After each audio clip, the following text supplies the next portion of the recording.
Hello and welcome to AFS classes. AFS classes में आपका स्वागत है। आज इस वीडियो में हम करेंगे बीआईएस का एग्ज़ाम एनालिसिस, जो कि हमारा 24 नवंबर को कंडक्ट कराया गया है। इसके अंदर मैं बता दूं आपको कि सारे एग्ज़ाम कंडक्ट नहीं कराए गए हैं, कुछ एग्ज़ाम को होल्ड पे डाल दिया है। जैसे ही कौन से एग्ज़ाम आज हो रहे हैं उनकी बता देता हूँ मैं। Assistant director marketing and consumer affairs हो रहा है। असिस्टेंट डायरेक्टर लाइब्रेरी हो रहा है। Junior translator Hindi, library assistant and senior secretariat assistant, ये सारे एग्ज़ाम आज हो रहे हैं थर्सडे के दिन। और कौन कौन से एग्ज़ाम इन्होंने होल्ड पे डाल दिए वो भी बता देता हूँ मैं। Assistant section officer, personal assistant, stenographer and junior secretariat assistant, ये सारे इन्होंने होल्ड पे डाल दिए हैं। अगर आपका आगे आगे आने वाले एनालिसिस में, आगे आने वाले एग्ज़ाम के अंदर देखना है कैसे क्वेश्चन आए हैं, तो आपके लिए वीडियो ये बहुत इंपॉर्टेंट है। पूरी वीडियो का एंड तक देखना। और आपके जो होल्ड पे ये भी आगे होंगे आपके एग्जामिनेशन, तो आप टेंशन मत लें। तो आप तैयारी करते रहें इनकी और देख लें कैसे पैटर्न से क्वेश्चन आ रहे हैं। तो मैं बताऊंगा इसके अंदर क्वेश्चन कैसे आ रहे हैं एग्जाम के अंदर, गो अटेम्प्ट्स क्या होने चाहिए और लेवल का एग्जामिनेशन क्या होना चाहिए। तो इसलिए वीडियो को पूरा एंड तक देखना, आपको सब कुछ समझ में आ जाएगा कैसे क्वेश्चन आ रहे हैं। तो चलिए वीडियो शुरू करते हैं। तो मैं पहला बताया था क्वेश्चन क्या था कि ये था कि ए एक टंकी को भरता है 6 घंटे में और बी भरता है 8 घंटे में। तो एक सी है जो कि उस टंकी को 10 घंटे में भर देता है। तो पूछा था तीनों मिलकर उस टंकी को कितने टाइम में भर देंगे। तो ये क्वेश्चन था। इसके अंदर ईजी है, आपको इसका एलसीएम लेके निकाल देना। Normal basic time and work का क्वेश्चन है ये, पाइपिंग सिस्टम का। तो आपको इसमें कुछ ज़्यादा डिफिकल्टी नहीं होनी चाहिए। और जो डीआई थे, डीआई के 2-3 टाइप के डीआई क्वेश्चन आए थे। एक बार ग्राफ आ गया आपका, टेबुलर डीआई थी। तो इसके अंदर आपका ये नहीं है कि एक ही डीआई पे आपको क्वेश्चन पूछे हों, अलग अलग डीआई पे क्वेश्चन पूछे थे। तो आप पूरा डाटा को सॉल्व मत करने लगना, जो क्वेश्चन ने पूछा है उसी को सॉल्व करना बस खाली। और डीआई के क्वेश्चन भी जो दे रखे हैं वो ऐसे दे रखे हैं रैंडमली, की लगातार नहीं दे रखे कि एक क्वेश्चन पहला क्वेश्चन है तो उसके बाद 10वां क्वेश्चन डीआई का आ रहा है उसी डीआई का, फिर अगली जो डीआई आ रही है वो चेंज हो जा रही है। पहले जैसे कि हमारी ग्राफ बार ग्राफ आया था, तो अब टेबलर डीआई आई है 15वें में, उसका भी अगला क्वेश्चन जो है उस डीआई का वो 25वां है। तो इसलिए रैंडमली डाल रखे हैं क्वेश्चन, कोई सीरियल वाइज नहीं है कि लगातार क्वेश्चन आ रहे हो। तो इसलिए ये टिप है मेरी कि आपको करना है तो पूरी वैल्यू सॉल्व मत करना, जो क्वेश्चन में दे रखा है उसको ही निकालना है, उस खाली कोई टाइम वेस्ट होगा, क्योंकि एक दो क्वेश्चन दे रखे हैं डीआई के अकॉर्डिंग, बाकी डीआई चेंज हो जा रही है फिर। और जो हमारी सिंप्लीफिकेशन है, सिंप्लीफिकेशन बहुत लेंथी आ रही है, तो उसको आप अगर सिंप्लीफिकेशन में अच्छे हो तो कर लेना, नहीं तो उसको सबसे एंड में करना, क्योंकि वो टाइम टेकिंग है, बहुत लेंथी है सिंप्लीफिकेशन। स्क्रॉल भी करना पड़ रहा है, जो नीचे स्क्रॉल बार होता है उससे स्क्रॉल करके भी आगे जाना पड़ रहा है बच्चों को। तो इसलिए उसके अंदर भी आप क्या करना, उसको एंड में करना, या फिर अगर ईजी लग रही है तो पहले कर लेना। अब अगला क्वेश्चन बता देता हूँ आपको मैं, क्वेश्चन नंबर 2। इसके अंदर क्या था, एक रेक्टेंगल है P Q R S, P Q R S. इसके अंदर उन्होंने फिगर नहीं दे रखी थी, वो उन्होंने लिख रखा था, मैं बता देता हूँ क्या लिखा था। पी क्यू आर एस एक ट्रायंगल है, टी पॉइंट है पी क्यू पे टी पॉइंट है, और ऐसे है कि वो आर टी क्यू एक आइसोलेस ट्रायंगल बना रहा है। आर टी क्यू ये जो है एक आइसोसेलेस ट्रायंगल बना रहा है। और पी टी जो है, पी टी वो क्यू टी के 5 गुना है। ये पी टी है ये 5 गुना है क्यू टी के। तो इसमें पूछा है कि एरिया ऑफ ट्रायंगल जो है वो आर टी क्यू का, आर टी क्यू इसका यानी इसका ये हिस्सा, इसका है 12√3। तो एरिया रेक्टेंगल पूछा है पी क्यू आर एस का। तो ये क्वेश्चन आपने समझ लिया होगा, तो मैं इसको यहाँ बता दिया मैंने इसको। अब बाकी आप ये देख लेना, मैंने समझा दिया। अगर आपको नहीं समझ में आया क्वेश्चन, सॉल्यूशन चाहिए हो तो मेरे को कमेंट सेक्शन में लिख देना, मैं बता दूंगा।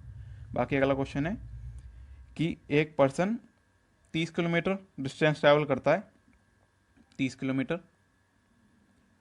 उसने अभी 5-6 डिस्टेंस ट्रैवल करी है 3 घंटे में, 3 घंटे 20 मिनट में। तो उसकी स्पीड क्या है, इसकी 5-6 क्या होगी 25 किलोमीटर, और ने कितने में करी है 3 घंटे 20 मिनट में।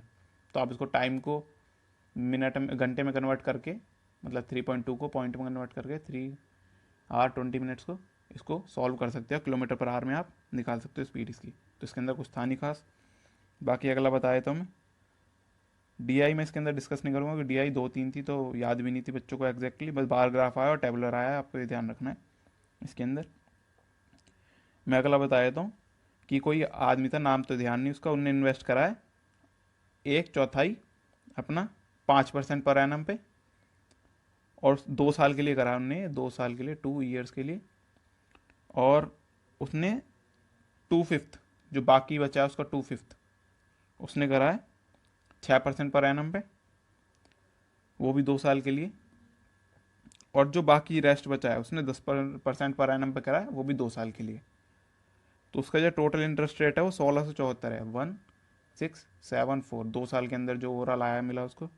तो पूछा है कि टोटल सम क्या था, प्रिंसिपल क्या था, ये पूछा है। तो उसके अंदर आप सारा निकाल सकते हो इंटरेस्ट रेट, फिर उसको इंटरेस्ट रेट के इक्वल रख देना, फिर 100% की वैल्यू निकाल देनी, ये था इसका।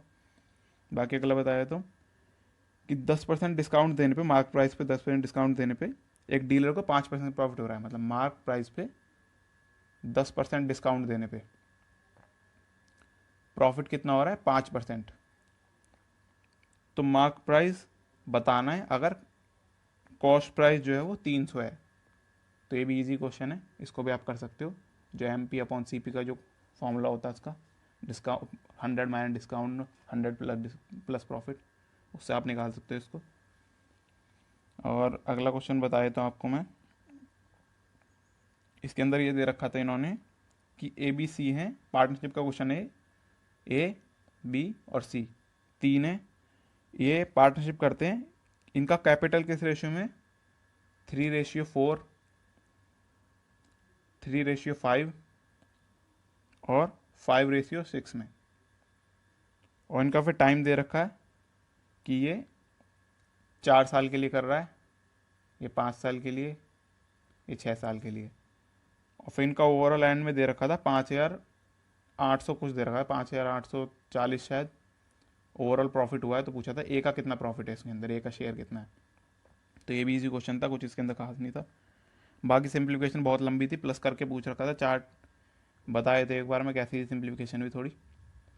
सिंप्लीफिकेशन में क्या था, आपके ऐसे ब्रैकेट था, उसके अंदर आपके प्लस माइनस करके यहाँ पे सिंप्लीफिकेशन चल रही, 4 डिजिट थी, ऐसे प्लस माइनस, फिर डिवाइड का साइन था आपका, फिर नीचे भी आपका क्या था, प्लस माइनस और मल्टीप्लाई था यहाँ पे, या 20 था शायद, यहाँ पे कुछ मल्टीप्लाई थे, यहाँ भी 4 साइन थे। फिर इनको सॉल्व करके इक्वल्स टू में बताना था 43 डिवाइड बाय क्वेश्चन मार्क। तो ये बताना था उसकी वैल्यू आपको, मतलब एक्स था, वो एक्स की वैल्यू बतानी थी इसके अंदर क्या है। अब अगला बता देता हूँ आपको मैं। एक क्वेश्चन था इसके अंदर आपका, उसमें पूछा था लार्जेस्ट 6 डिजिट बतानी है आपको, जो कि 12, 15, 20, 24 और 30।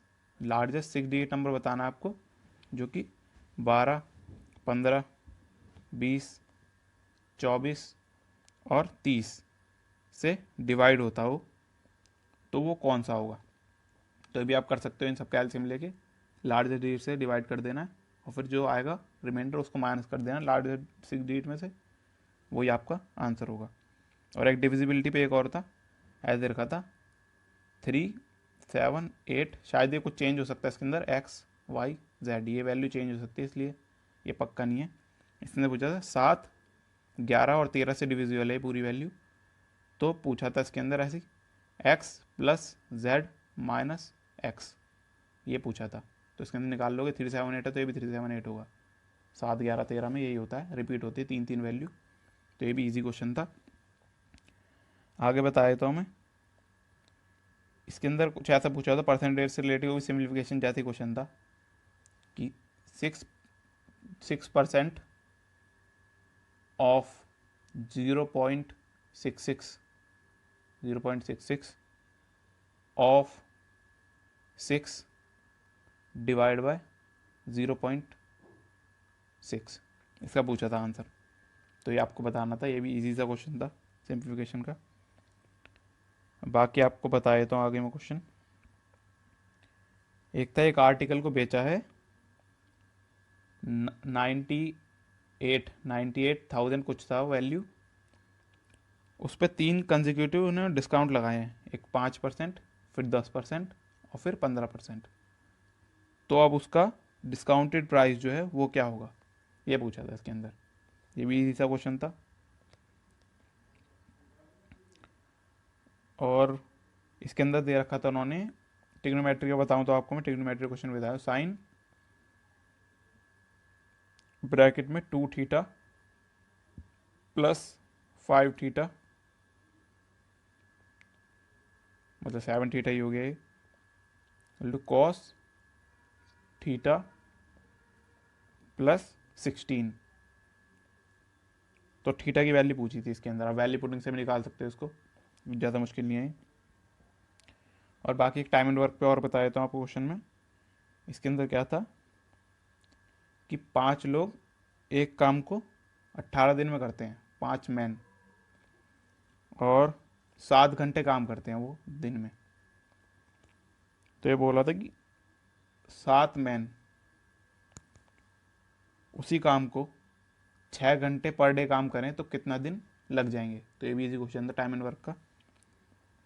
एक और बता देता हूँ कि किसी ने 100 किलो टी खरीदी, 100 किलो टी खरीदी, 100 kg, फिर उसको प्रॉफिट पे बेच दिया। तो उसने उसे ऐसे बेचा कि उसने 40% बेची है 60% के प्रॉफिट पे, 40 किलो सॉरी, और 60 किलो जो रेस्ट बेची है, मतलब वो बेची उन्होंने 30% लॉस पे। तो पूछा ओवरऑल इसको प्रॉफिट कितना हुआ, तो ये भी निकाल सकते हो आप। इसके अंदर मैं एक और बताया था, ट्रायंगल का क्वेश्चन क्या आया था आपको।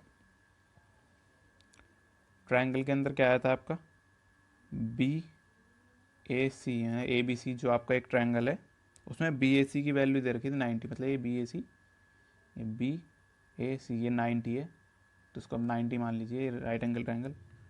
इसमें बी सी की वैल्यू 25 थी, और पूछी थी कि मीडियन जो है ए डी मीडियन है, उसकी लेंथ क्या होगी। तो ये पूछा हुआ था इसके अंदर। राइट एंगल ट्रायंगल का ईजी होता है, आपको पता होना चाहिए। और का क्वेश्चन था, उसके अंदर क्या था, एक ट्रैपेजिज्म का क्वेश्चन था, वही बताया था आपको मैं। एक ट्रैपेजिज्म के क्वेश्चन में क्या था, एक ट्रैपेजिज्म दे रखा था आपको, उसकी 2 पैरेलल साइड थी, जो पैरेलल साइड है उसमें वैल्यू दे रखी थी, ये 13 थी और ये 27 थी, और उसमें जो हाइट है वो बता रखी थी 8 है। तो पूछा था कि क्या इसका एरिया होगा। तो इजी क्वेश्चन है ये, तो इजीली निकल जाएगा, इसमें कुछ बड़ी बात नहीं थी। बाकी मैथ्स के इतना ही है। अब मैं आगे बता देता हूँ आपको रीजनिंग का। रीजनिंग के अंदर भी क्या 50 क्वेश्चन थे आपके, जो कि टाइम टेकिंग थे, क्योंकि रीजनिंग आपको एग्जॉस्ट कर सकती है। रीजनिंग के अंदर मैं बता दूँ आपको क्या क्या आपको मतलब लेट करना है, कि जो चीज़ छोड़ देनी है। जो आपकी नॉन वर्बल रीजनिंग है, जो कि आपके जैसे कि मिरर इमेज, तो एक बारी को हो भी जाता है, जैसे मिरर इमेज होता है आपका, वो हो जाता है। मगर जो कई बार ऐसे आ जाता है इसके अंदर आपका, ऐसे है यहाँ पे एक कोई वो दे दिया सर्कल, यहाँ पे आपका स्टार दे दिया, यहाँ पे आपका स्क्वायर दे दिया, और फिर ये शिफ्ट हो रहे होते हैं, तो ये थोड़ा आपके टाइम कंज्यूमिंग हो सकते हैं। और जो आपकी क्लासिफिकेशन है वो आपका थोड़ा ट्रिकी आ रहा है, और कोडिंग डिकोडिंग जो है वो ट्रिकी आ रहा है। बाकी सब आपका ईजी है, आप कर सकते हो। ब्लड रिलेशन भी ईजी है आपका, डाइस वाले भी 1-2 क्वेश्चन है वो भी ईजी है। अपोजिट फेस पूछ रखा है, वो बता सकते हो आप। ओपन डाइस नहीं आया इसमें, अपोजिट फेस का पूछने वाला है, तो वो इसके अंदर ईजी है।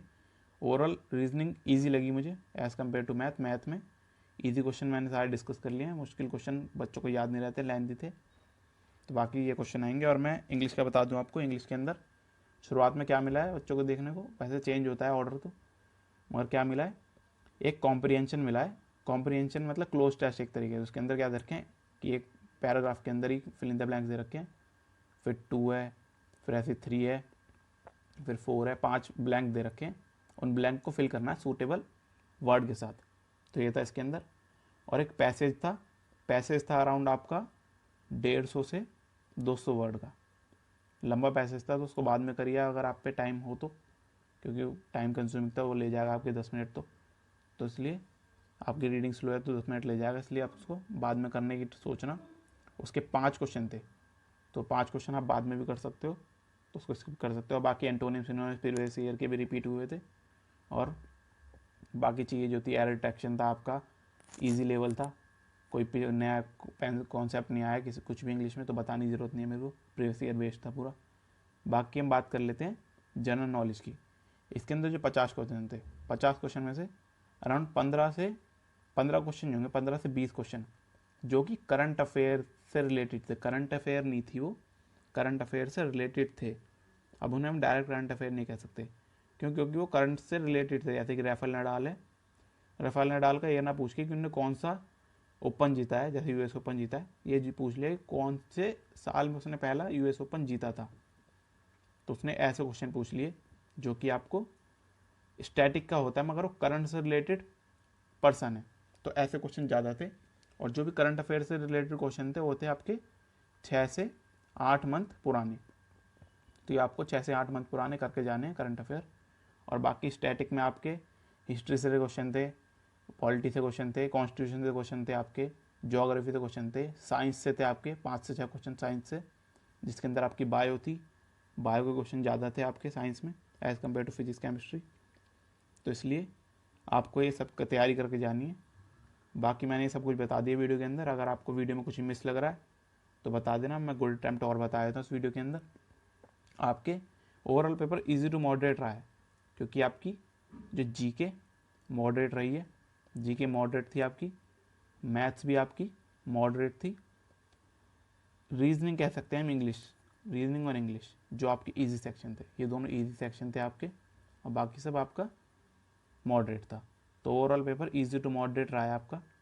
मैं आपके अटैम्प्ट बता दूं, ओवरऑल 200 में से कितने अटैम्प्ट होने चाहिए, कि आप कट ऑफ क्वालिफाई करने की बात नहीं है यहाँ पे आपकी कि आप मेंस के लिए मतलब दे पाए पेपर की, मेंस में आप सही स्कोर कर पाए तो आपका सिलेक्शन हो जाए। क्योंकि कट ऑफ तो इस बार 100 गई थी पिछली बार, तो बच्चों के 102 103 नंबर भी थे, तो उनको पेपर तो देने को मिल जाएगा मेंस फिजिकल क्लियर करने के बाद, मगर उनका सिलेक्शन नहीं होगा फाइनल। तो कट ऑफ से अगर ऊपर नंबर चाहिए आपको अच्छे, तो अराउंड आपको 140 प्लस तो क्वेश्चन करके आने हैं इसके अंदर, जब जाके आपके शॉर्ट चांस होंगे कि मेंस में आप अच्छा परफॉर्म करोगे, एवरेज भी परफॉर्म करोगे तो आपके सिलेक्शन पक्का है, अगर आपका फिजिकल क्लियर हो जाए तो इस वीडियो के अंदर इतना ही। अगर आपको वीडियो पसंद आए तो वीडियो को लाइक कीजिए, शेयर कीजिए और चैनल को सब्सक्राइब कीजिए।